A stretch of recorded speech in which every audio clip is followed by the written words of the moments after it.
I first of all Oh my God. commend Are you you for really your... going to let him?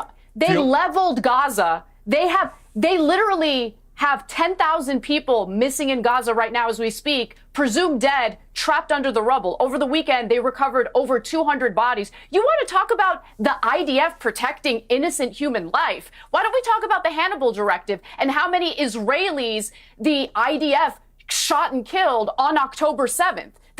What's going on, everyone? Welcome back to the channel. So in this one, we've got Kasparian going head-to-head with Shabbos Kestenbaum on the recent ceasefire agreement. And let me tell you, this gets intense. Shabbos comes in talking about moral agency and peace priorities, painting a very specific picture of the situation. But then Anna completely flips the script with hard facts about what's actually happening on the ground. And the contrast between these two perspectives is absolutely wild. You're definitely going to want to stick around for the full breakdown because the way this unfolds is something you need to see to believe. Real quick before we jump in, drop a comment and let me know where you're tuning in from. I love seeing how global this community is, so don't be shy, say what's up in the comments. All right, let's get into it. First off, ultimately, whatever you want to call it, brutal occupation, Israel, doing what it's been doing for security reasons, however you want to phrase what's happened. What is indisputable is that the Palestinian people in Gaza have lived in a way which does not afford them the same human rights as its immediate neighbors in Israel. First, do you accept that? And second, do you accept that to ever get to proper peace, the Palestinians are going to have exactly the same human rights that you enjoy and I enjoy? Absolutely. And I think I speak on behalf of the overwhelming majority of the Jewish people and the overwhelming majority of the people of Israel, where we say we want there to be a two-state solution. We want Palestinians to have freedom of movement, freedom of expression. The problem is Palestinians, like all human beings on planet Earth, possess moral agency. They can make choices in life. And unfortunately, way too many Palestinians made the choice in 2006 to elect Hamas. Unfortunately, not a single Palestinian to this day, even in the face of a $5 million reward, decided to reveal where a single hostage was being held. I wish that was not true, but unfortunately, it is true. I wish the Palestinian school system did not teach their kids that one of the greatest ideals you can do as a person is not become a lawyer or a doctor or a profession, but rather to kill Jews and take back an historic homeland that was never actually yours to begin with. I want there to be a two-state solution, which is why it bothers me to no end that in 2020, the Palestinians rejected their own state. It bothers me in 2008 that the Palestinians rejected their own state. It bothers me that in 2003, the Palestinians rejected their own state. The Oslo Accords. We can go all the way back to the 1937 Peel Commission, the 1948 Partition Plan. It bothers me to no end. So I want there to be a state for the Palestinian people, but it is also true that it is the responsibility of any head of a nation state to ensure the protection, safety, and security of their own populace, their own society. Bibi Netanyahu, or whoever the prime minister of Israel will be in the future, has one responsibility, and that is the protection of their own people, in the same way that the Palestinian Authority in the West Bank and Hamas in Gaza have one priority, and that is the protection of their own people, which again, it bothers me that Hamas, given the fact that they were given $50 billion in international aid since 2000, they were given more aid per capita than the Germans were given under the Marshall Plan. They have not built a single bomb shelter. They have not built a single school that is free of political and religious indoctrination. That bothers me to no end. But still, the Jewish people, as we pray 3 times a day in synagogue, we pray for peace. We pray for there to be a two-state solution. And I know Anna does not like when I speak for too long because she thinks I filibuster. So I'll close by saying 20 more seconds. You do. So Shabbos starts with this line about wanting Palestinians to have freedom of movement and freedom of expression, and then immediately pivots to saying the problem is Palestinians possess moral agency. You see what he just did there? He framed the entire occupation as a choice Palestinians made, like they chose to live under these conditions because they elected a certain government in 2006. That's almost 20 years ago, by the way. Half the population in Gaza wasn't even born yet when that election happened, but somehow they're all collectively responsible. And then he brings up this claim about not a single Palestinian revealing where hostages were held despite a $5 million reward. First of all, you think people living under constant surveillance and military control can just casually become informants without consequences? But more importantly, he's using this to paint an entire population as complicit. That's collective punishment logic, and it's been condemned by international law for decades. The whole argument about rejecting statehood offers in 2020, 2008, 2003, he lists these years like it's some smoking gun. But what he conveniently leaves out is what was actually being offered. Because when you look at the actual terms of these proposals, they weren't offering a real sovereign state. They were offering fragmented territories with no control over borders, airspace, or water resources. That's not statehood. That's administered zones. Today, wait. I'll say this. Hamas, today, they released Alon Ahel. I wrote this down so I wouldn't forget. A 24-year-old musician and pianist. In exchange, Israel has released Nabil Abu Hadir, who murdered his own sister for suspecting she was an Israeli agent. Hamas today released Elchana Buchat, a 32-year-old party producer and musician, a married and father of a 4-year-old boy. In exchange, Israel has released Bahar Badari, who in 2004 was responsible for a suicide terrorist attack which killed 11 Israelis, including 2 Muslims. So I wish that was not the case. I wish the Palestinian people would rise up against the Islamic dictatorial regime of Hamas. Unfortunately, that has not happened. But nevertheless, Israel puts a priority of life over death, something that Mohammed Dif, one of the commanders of Hamas, used to say was one of our weaknesses, that we loved life, whereas he loved death. But nevertheless, we will continue to fight for peace in all the ways that we can. And that's why I'm so proud to be Jewish. I'm so proud to honor the 915 Muslim and Christian and Jewish soldiers of the Israel Defense Forces who, in the midst of unprecedented adversity, have taken as many means as possible, more unprecedented means than any other Western country, to defend innocent life, both in Israel and in Gaza. Today's show is sponsored by Oxford Natural, makers of the Optimum Day and Optimum Night all-natural supplements. Thousands of Brits and Americans are already taking them with incredible results. Optimum Day boosts your energy and supports weight loss throughout the day. Optimum Night helps you relax and get deep, refreshing sleep. They have countless success stories, including from some very familiar faces. England legend Michael Owen, who lost 40 pounds, AFTV's Robbie, who lost more than 100 pounds.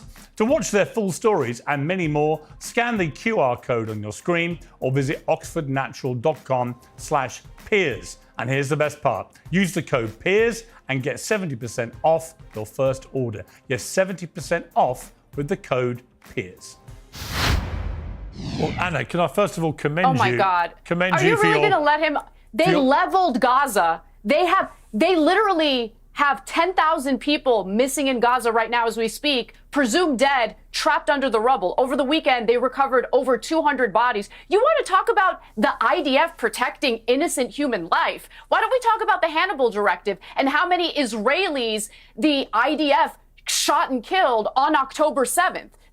And now watch what Shabbos does here. He lists the hostages released, a 24-year-old musician, a 32-year-old party producer, and then contrasts them with the Palestinian prisoners, someone who committed terrible acts, someone responsible for an attack that killed people. This framing is designed to make you feel like it's an unequal exchange, innocent civilians for violent criminals, right?